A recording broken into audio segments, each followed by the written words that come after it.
Lamentablemente, le diría que siga educando hacia la paz y creer en la humanidad, pero que con los palestinos no puede haber paz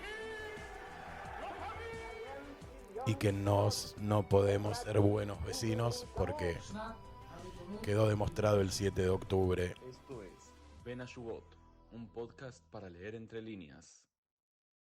Quiero aprovechar este espacio para presentar a alguien que durante 738 días estuvo secuestrado por Hamás en la Franja de Gaza.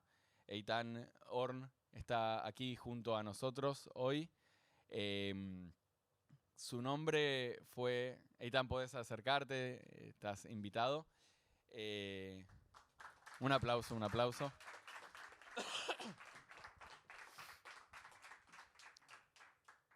Bueno, estamos acá con Eitan.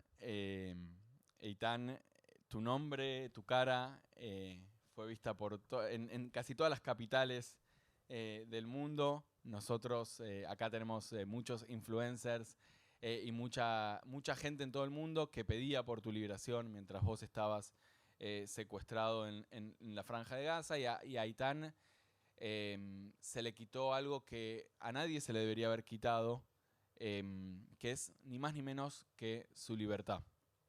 Hoy está aquí junto a nosotros en suelo israelí, algo que para nosotros es un alivio y un orgullo tenerte acá con nosotros.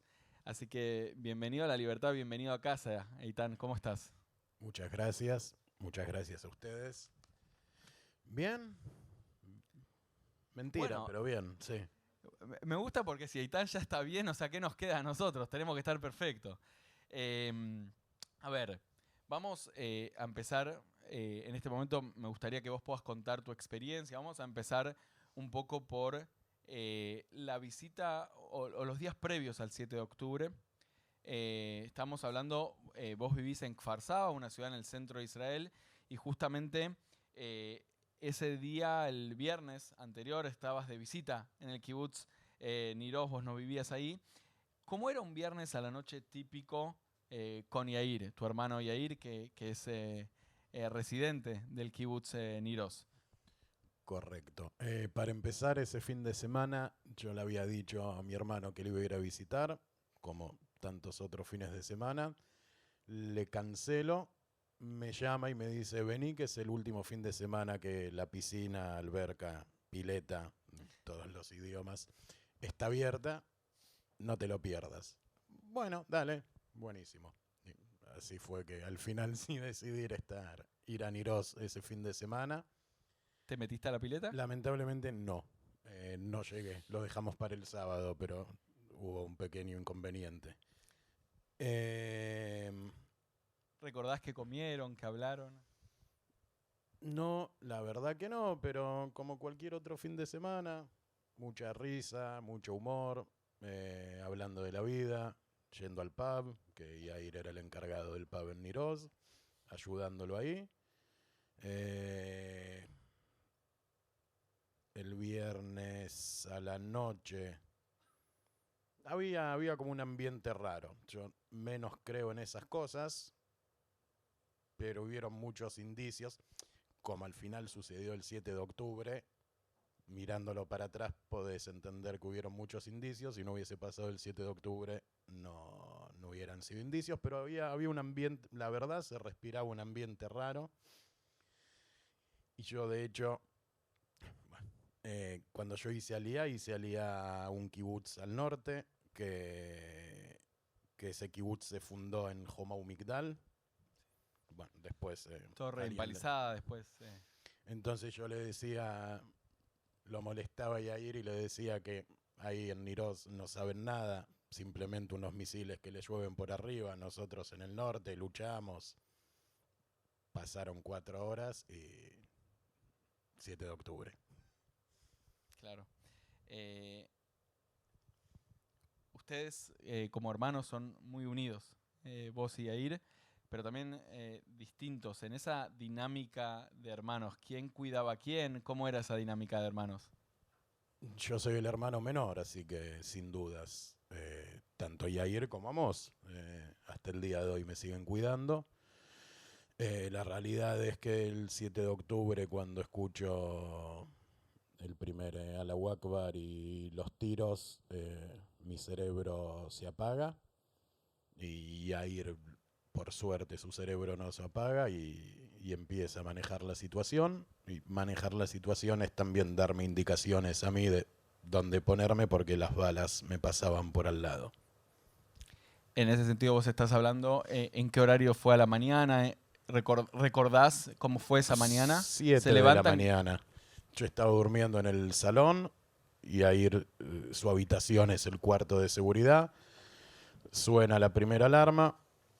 Lamentablemente nuestra realidad es que suena la alarma, vas al cuarto de seguridad, esperas unos minutos, después salís y seguís tu vida normalmente. Algo que no es normal, pero ustedes lo tenían normalizado. Yo creo que cualquier israelí lo tiene normalizado, lamentablemente. O sea, no es que vivís con eso de una manera alegre y pacífica, pero sí, como en tantos otros países se normalizan cosas que no son normales.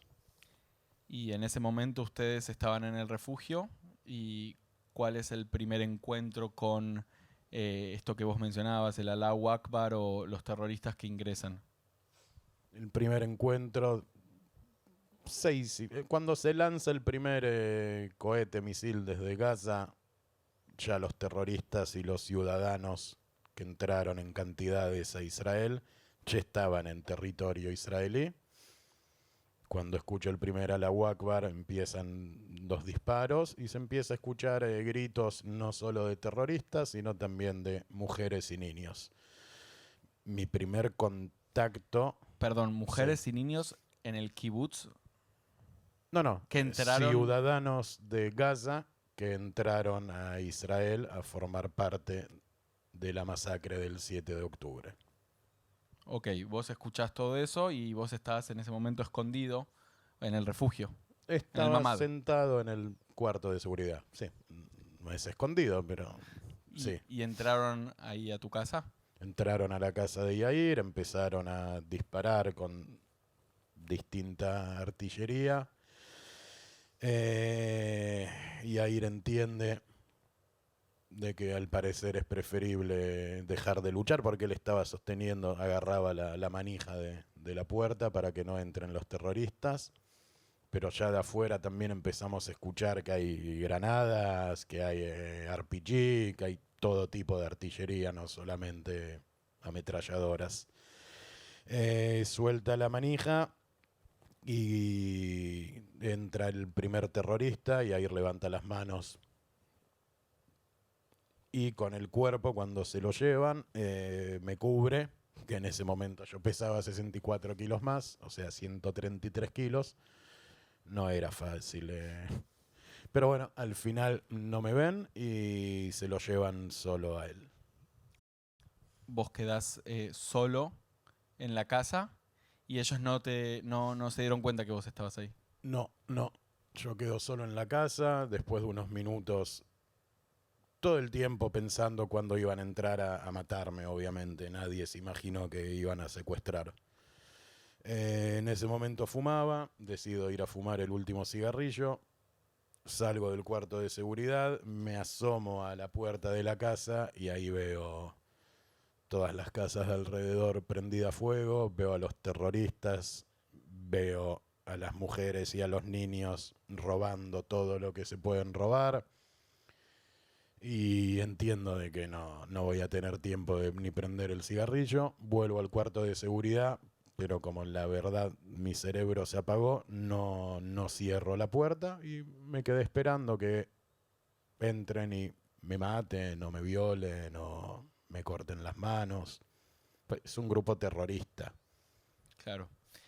Y vos contaste que alguna vez que te subieron una moto y que en un minuto y medio estabas en la Franja de Gaza. ¿Qué pensaste en ese trayecto? Todo el tiempo, primero cuando me sacan del cuarto de seguridad, lo único que hacía era ver buscar en el piso al cuerpo de Yair.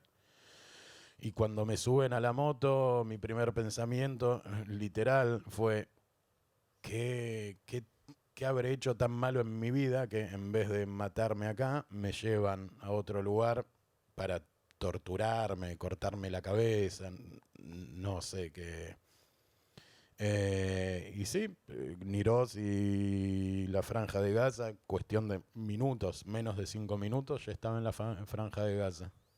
¿Y cómo fue tu llegada a Gaza? En el momento que vos te das cuenta que estás cruzando la frontera, entrando a territorio gazatí, con todo lo que quizás vos ya conocías de antecedentes de otras personas que habían sido secuestradas en Israel, caso Gilad Shalit o...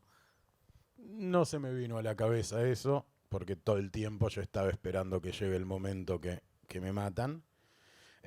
Primer instinto para sobrevivir, dejé de hablar hebreo, hablaba solo en castellano, decía Messi y Maradona a ver si eso de alguna manera me podía salvar. No me salvó. Al primer lugar que me llevan es a un hospital, obviamente financiado por la plata y las donaciones de la UNRWA, de la Unión Europea, de UNICEF, de todas las buenas personas que quieren ayudar a los pobres ciudadanos, y la plata le llega al Hamas, pero eso ya es otro tema de conversación. ¿Un hospital público? ¿Un hospital donde se atendían civiles palestinos también? También. Sí, sí. ¿Y por qué te llevaron ahí? Para ver supuestamente si estaba en buenas condiciones físicas y para buscar a ver si tenía un chip que el ejército israelí, porque todos los ciudadanos de Israel tenemos chips en el cuerpo. Vale aclarar que no es cierto eso. Digo, porque después en los recortes puede salir cualquier cuestión. En ese momento te das cuenta que estás en la Franja de Gaza y después del hospital bajan directo a los túneles o cómo... En el hospital viene una enfermera y nos dice, no se preocupen, solamente los secuestramos para liberar a todos los presos, ellos los llaman presos, nosotros los llamamos terroristas, que están en las cárceles de Israel. Si es por nosotros, 10 minutos, 15, ya vuelven. Gracias. De ahí me suben a una ambulancia con la placa de la donación de la UNRWA, me llevan a una casa y yo digo, ok, por lo menos voy a creerles que me van a cuidar, que no me van a maltratar. En una casa, bien, abren la puerta de la casa y es una escalera hacia los túneles. Vos estás contando un montón de infraestructura civil que era utilizada por el grupo terrorista Hamas. En este sentido, un hospital, una ambulancia, una casa. ¿En algún momento creíste que ibas a estar en esa casa viviendo? ¿Y qué pensaste cuando de repente viste el túnel? Cuando veo que entramos a la casa, digo, ok, bueno, por lo menos en una casa. Y no, a los túneles. Y seguís con miedo. Primero y principal, con el correr del tiempo en estos 2 años, que un poco entendés que realmente prefieren mantenerte vivo que muerto porque valés más vivo que muerto. Todos los días tenés miedo porque, otra vez, no fui preso. Estuve secuestrado por un grupo terrorista que en el momento que uno de que tiene un cargo alto decide que hay que matarnos a todos, viene y nos matan. Entonces nunca estuve seguro. Claro. De hecho, minuto a minuto te temes por tu vida. Igual nos bajan a los túneles y de ahí me meten en una cárcel, literal. Para aclarar también que aparte que toda la infraestructura es de pública y de civiles, lo que está bajo tierra, que es más grande y mejor que lo que hay arriba, estaba preparado para cometer el 7 de octubre. No es que era un búnker por seguridad de los ataques del genocidio israelí. Estaba hecho para Secuestrar gente y llevarlos allí. Sí, había barrotes, literalmente, cárcel, celda. Pero por suerte o no por suerte, hoy en día puedo decir por suerte, pues estoy sentado acá, La primera semana y media estuve en 2 casas, pero que no, lo mismo que estar en los túneles, no es que salía al patio y podía jugar al fútbol. ¿Y cómo pasabas los días secuestrados? ¿Estabas solo, con más gente? Yo todo el tiempo estuve con más personas, por suerte. ¿Israelíes también secuestrados? Sí, israelíes secuestrados. Y en cada grupo que estuve, aparte de los israelíes secuestrados, también había un grupo de entre 4 y 10 terroristas que nos cuidaban 24/7. Los días, yo los primeros 3 meses casi que no hablé, no sacaba una palabra, y con el correr del tiempo, suena gracioso, pero me adapté a la situación y pude estar un poco más comunicativo y hacer otra cosa más que pensar a ver cuándo me matan. Con Yair no estabas en contacto al principio, pero en un momento los juntaron, ¿es así? Sí. Después, cuando se hace la primera negociación y salen liberados A los niños. 52 días Sí. del 7 de octubre, que mujeres y niños fueron algunos liberados, ahí te unieron con Yair. Sí, ahí rearman los grupos. Y Yair y yo estábamos, como digo yo, en el mismo barrio, bajo tierra, ¿no? Y en mi grupo estaba con 2 niños y una mujer, entonces quedé yo solo con otra persona, entonces rearmaron los grupos y ahí lo traen a Yair, a Sagui, a David Cunio. David Cunio. Y en ese momento, cuando vos te reunís con tu hermano, vos antes nos contabas de que él era siempre el que te cuidó, ¿temías que tengan un trato distinto para vos y tu hermano por el hecho de que eran hermanos, que eso lo utilicen justamente en su contra, o te sentiste más seguro de estar con tu hermano? No, en ningún momento me sentí más seguro. De hecho, fue una carga para mí y para él. Primero y principal porque entendíamos quién nos había secuestrado y toda información y toda cosa que puedan usar para la violencia mental la utilizan. Y por otro lado, el correr el riesgo de que si nos pasa algo, nos pasa a los dos. Y mi familia, que tuvo la mala suerte de no ser secuestrada y vivir toda la tortura que tuvieron que vivir estos 2 años, se iban a quedar sin nosotros dos. Entonces, la realidad es que yo todo el tiempo pensaba en los que estaban en Israel, en mi familia y en mis amigos. Entonces, por un lado, sin dudas, tener a alguien que te entiende, Que habla tu idioma. pero si nos pasaba algo, ninguno de los dos contaba la historia. Entonces, es una situación difícil. ¿Tuviste algún contacto con el mundo exterior? ¿Vos sabías que en Israel habían marchas todos los sábados a la noche pidiendo tu liberación? ¿Te enterabas de lo que estaba pasando? La realidad es que al principio, los primeros 2 meses, más o menos nos iban contando lo que pasaba. También quiero aclarar que toda la información o desinformación que recibíamos era para seguir con la violencia mental y psicológica que viví 24/7 durante 2 años. Entonces al principio sí, nos contaron que había manifestaciones y que pancartas, pero que mi nombre no aparece por ningún lado. Yo, ok. ¿Vos les creías? En ese momento sí, porque no sabía. Primero y principal, hasta que me liberé, no realmente supe todo lo que pasó el 7 de octubre. Y después hablando con mi hermano, con Amos, la realidad es que yo hasta que no salieron los primeros civiles nuestros, para Israel estaba como desaparecido, porque no tenían datos. Pero no importa, mi foto en las manifestaciones estaba. Ellos te decían que no, como una tortura psicológica, diciendo no le interesas a nadie. Sí. venía acompañado de que no le interesas a tu familia, no es que me contaron que estaba en situación de desaparecido. Y aparte, si ellos sabían, me tenían vivo, para mí era obvio que salió una lista con los nombres y yo tengo que estar en esa lista. Pero bueno, al final me enteré que no fue así.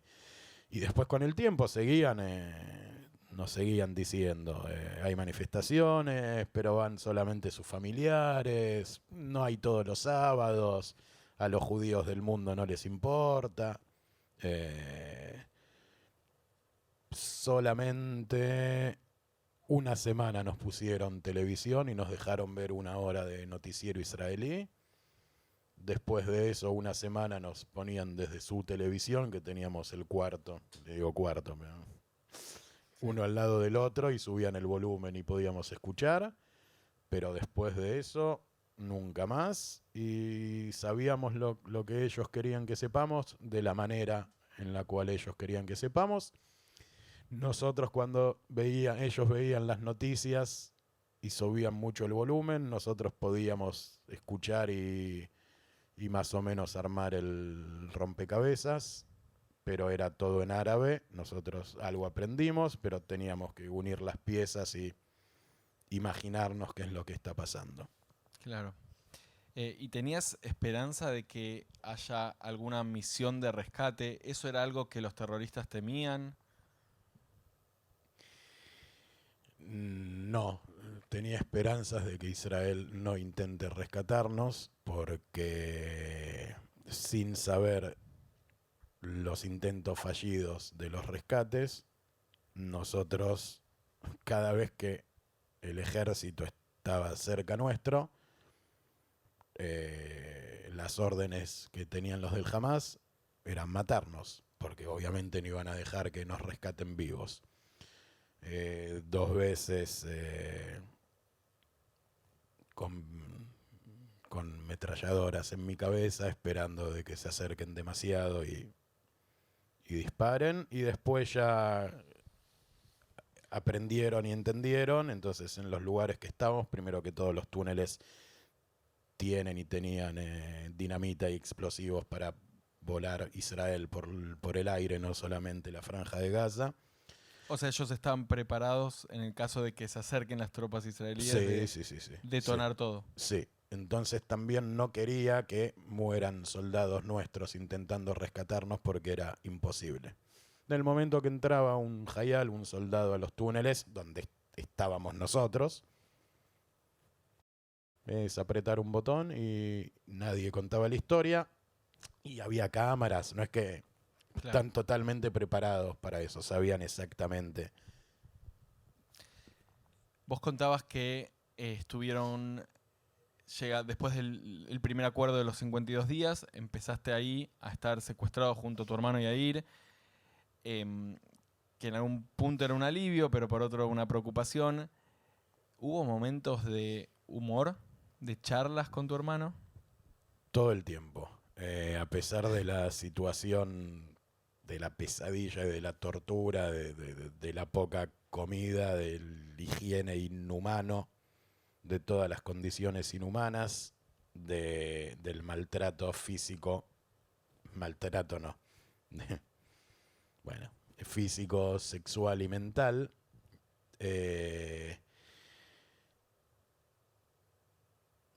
tenías que mantener tu mente ocupada en otra cosa, porque si no, no sobrevivís. Y sí, hablábamos de fútbol, nos reíamos. Yo habré hecho todos los planteles de la selección argentina del Mundial 90 hasta el último, de número, apellido y en qué equipo jugaban. Pero todo eso cuando relativamente podías estar tranquilo, porque no era fácil, entre sentir la guerra que pasaba por arriba de tu cabeza, las malas condiciones, el maltrato físico, el maltrato mental. Entonces, no es que, pero da momentos cuando podías un poco relajarte, por decirlo de alguna manera, y sí, teníamos que hablar de mantener la mente ocupada en otra cosa, porque si no, no podría estar acá hoy sentado hablando con nadie. ¿Qué situaciones son las que más recordás de ese momento junto a Yair?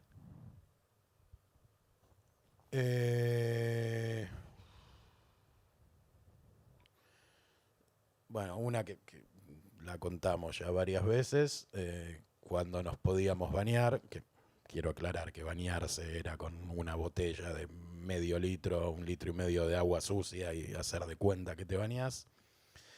Y ayer siempre salí, cuando yo terminaba, me preguntaba si me lavé bien el ombligo.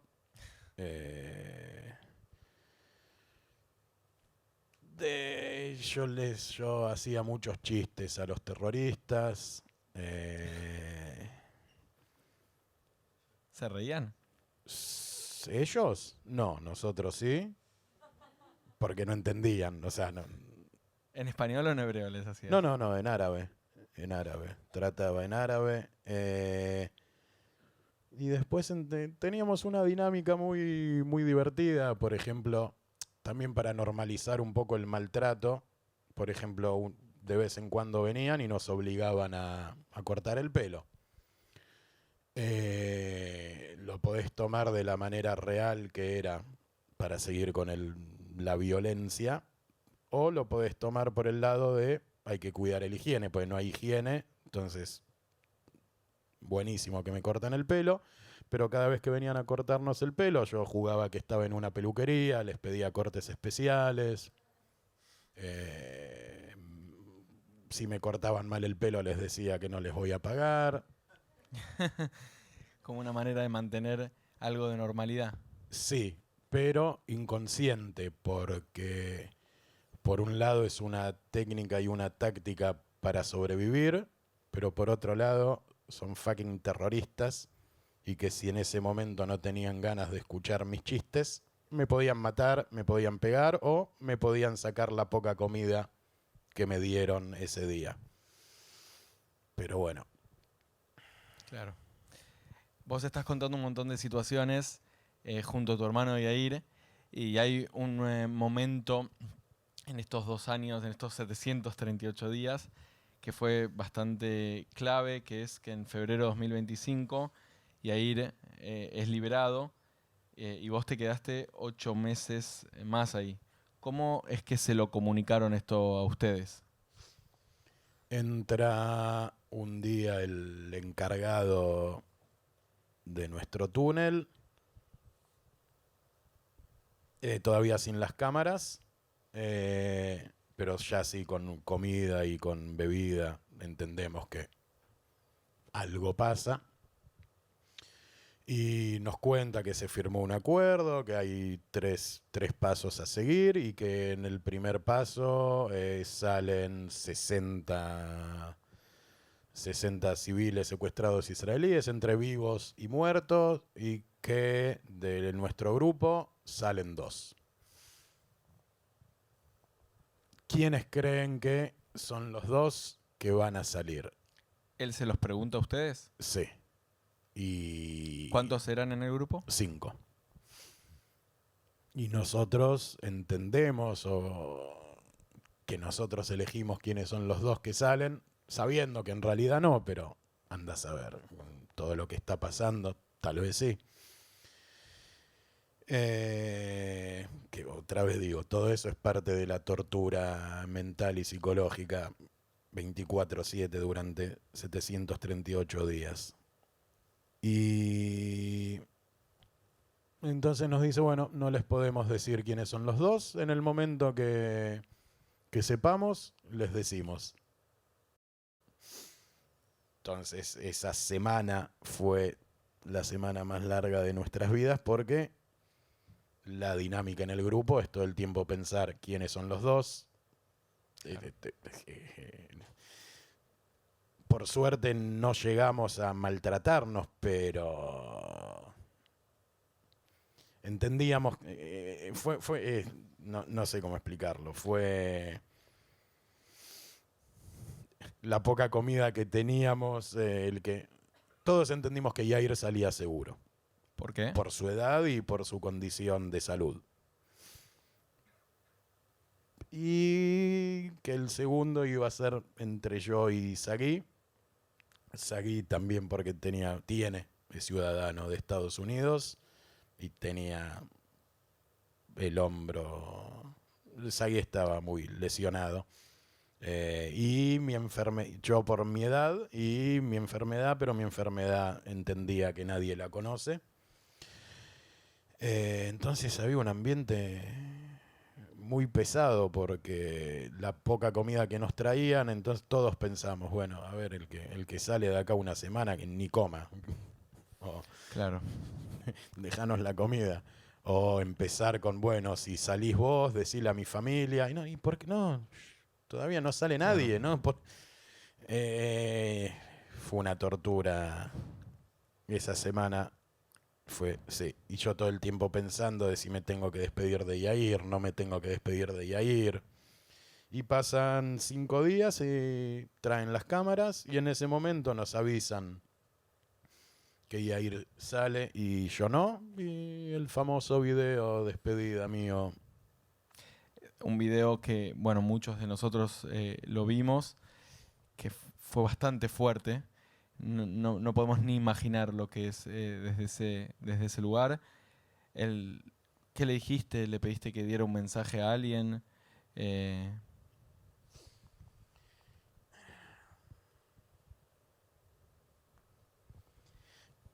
Primero que intenté, a pesar que en el video no pude mantener la calma, después del video intenté demostrarle que se puede ir tranquilo, aunque sabía en qué situación estaba y en manos de quién estaba, pero no quería darle la sensación de que me está dejando morir, porque él no me está dejando. Y el mensaje que le di, que le pedí que le diga a toda mi familia y tanto a él, que sigan viviendo felices, que el destino que me tocó a mí no se puede cambiar y que yo pido de que sigan viviendo felices y contentos.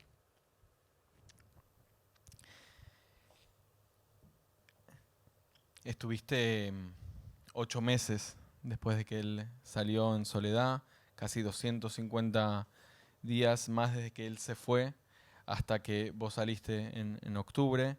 ¿Cambió algo en las condiciones de tu secuestro en ese momento? Sí, las condiciones empeoraron y van bajando muchísimo más a nivel comida, agua, higiene, mismo en el trato. ¿Por qué crees? La verdad o sea que es porque creo, parte de comida había. Los que me cuidaban a mí comían mejor que en un hotel. Pero bueno, los terroristas del Hamas decidieron que la comida que recibían de ayuda humanitaria para los pobres civiles, los civiles no la reciben.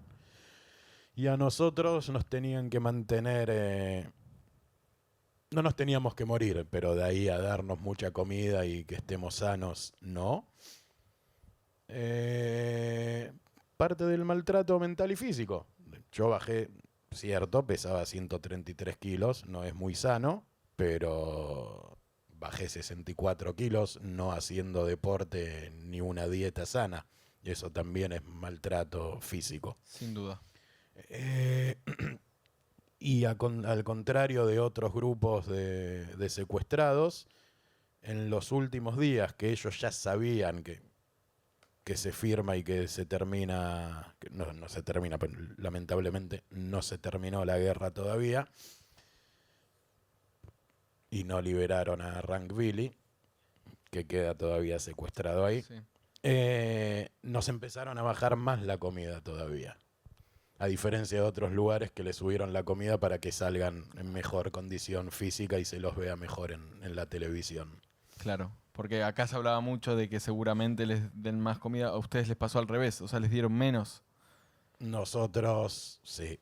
Como sí. aún haciendo esta tortura que ya era psicológica, física y mental más fuerte. Sí, y yo creo que fue más que nada como no nos podían pegar, no podíamos salir con señales de maltrato físico. Entonces, a modo para divertirse aún más, nos bajaron más aún la comida, y contigo, más aún es... Para que la entendamos, última semana una lata de hummus, que tal vez había 200 gramos, para mí, Nimrod y David, 24 horas. Y cuando ya nos dijeron que salíamos, pues, a ver, te lo tomás de otra manera, pero los últimos meses fueron muy difíciles a nivel comida, porque nosotros todavía no sabíamos que íbamos a salir. ¿y cuándo realmente te diste cuenta o entendiste que, listo, te liberan? Solamente cuando me recibe el primer soldado, el primer Hayal del lado de Israel, porque muchas veces me dijeron de que Netanyahu firmó, que se terminó la guerra, que es algo, cuestión de días, semanas. Y son expertos en lo que hacen, toda la propaganda que hicieron durante estos 2 años y anteriormente. Entonces todo puede ser una actuación. Mismo cuando me subí al auto de la Cruz Roja. ¿No Yo que creías sé que a era la dónde me Cruz llevó. Roja? No, que era la Cruz Roja, sí. Pero es la misma Cruz Roja que durante 2 años no me trajeron ni mi remedio, ni se preocuparon si tengo suficiente comida o higiene. Entonces, para mí la Cruz Roja son terroristas del Hamas también. Entonces, hasta que no me recibe la primera persona que entiendo que quiere que yo esté en vida y en buenas condiciones, no, para mí todo era una mentira. ¿Y cómo fue el primer reencuentro? ¿Qué sentiste cuando encontraste o viste a un Hayal, a un soldado israelí, y entendiste que ya parte de este infierno estaba terminando? La realidad es que hasta el día de hoy no realmente entiendo, no todo lo que viví estos 2 años y no todo lo que estoy viviendo ahora. Pero sin duda fue un momento de alivio y de alegría inmensa. Pero mi cabeza y mi mente está puesta en otros lugares, en la recuperación, en la rehabilitación. No realmente vivo feliz y tranquilo. Mencionaste algo en una de tus entrevistas anteriores que vos decías, el pueblo de Israel es el que me liberó a mí. Me parece muy interesante a raíz de lo que me acabas de contar acá, que los terroristas te decían todo el tiempo que no le interesas a nadie, que ya no hay manifestaciones, que a los judíos del mundo tampoco les interesa. Vos saliste y justamente decís el pueblo de Israel es el que me liberó a mí. ¿A qué te referís? Eh, Primero y principal, que los soldados son parte del pueblo. Entonces, obviamente, lamentablemente, todo lo que se tuvo que hacer estos 2 años también es el pueblo. Pero a lo que me refiero puntualmente es que si tanto en Israel como en las comunidades de la diáspora no se hubiera salido a manifestar y a pedir por la liberación de los secuestrados, o mismo los judíos de Estados Unidos o de Argentina tratando de hablar con Trump y los políticos, cada uno desde su lado, pero lamentablemente durante mucho tiempo políticos de alto cargo en Israel salían en la televisión a decir de que el tema de los secuestrados no es importante ahora, que primero hay que terminar con el Hamas. Y si el pueblo no hubiese salido a manifestarse y algún general del Hamas hubiera creído que lo que dicen los políticos en Israel es cierto, entraban y me mataban. Entonces, sin dudas, lo que me mantuvo vivo esos 2 años fue el pueblo judío que salió a manifestarse y a pedir por nuestra liberación. Vos mencionaste anteriormente también que así como no perdonás a los nazis, tampoco vas a perdonar a Hamas. ¿Tenés frente a vos influencers de toda Latinoamérica que seguramente van a comentar, postear y compartir sobre tu testimonio. ¿Qué es lo que para vos el mundo no tiene que perdonar ni olvidar de lo que vos viviste en Gaza? El 7 de octubre fue una masacre hacia ciudadanos. Eh, y la gente del mundo que se jacta de humanista, humanitarios y bla, bla, bla, bla, bla, bla, bla, los que levantaron la bandera por una Palestina libre, que yo también quiero una Palestina libre y que tengan su Estado, primero y principal, que no gobierne un grupo terrorista, que tengan su país y que no quieran matarme a mí por ser judío. El que levanta la bandera de los derechos humanos a favor de Palestina tendría que haber levantado la bandera que los secuestrados civiles tendríamos que haber sido liberados el mismo día que ocurrió el 7 de octubre. Eso mínimo. Después apoyar al Hamas es apoyar a personas que violaron y mataron niños y que metieron a un horno niños vivos. Está filmado. Pero bueno, el que es antisemita y anti-Israel va a encontrar la manera de decir que es mentira. Entonces mi mensaje al mundo es: quieren realmente hacer el bien, fíjense cuál es la manera exacta y no tengan un discurso de doble moral. Y no hay ningún problema, pueden salir al mundo y decir que son antisemitas y que están a favor de que los judíos no pueden existir y que hay que aniquilarnos a todos. Eitan, ahora sos libre, estás acá en Israel. Primero, gracias por compartir tu historia, pero si pudieras hablarle al Eitan que estaba en el túnel hace 3 meses y medio, porque recordemos que hace 3 meses que sos libre, ¿qué le dirías? Lamentablemente le diría que siga educando hacia la paz y creer en la humanidad, pero que con los palestinos no puede haber paz y que no podemos ser buenos vecinos porque quedó demostrado el 7 de octubre que no hay una persona en la franja de Gaza que quiere vivir en paz con nosotros.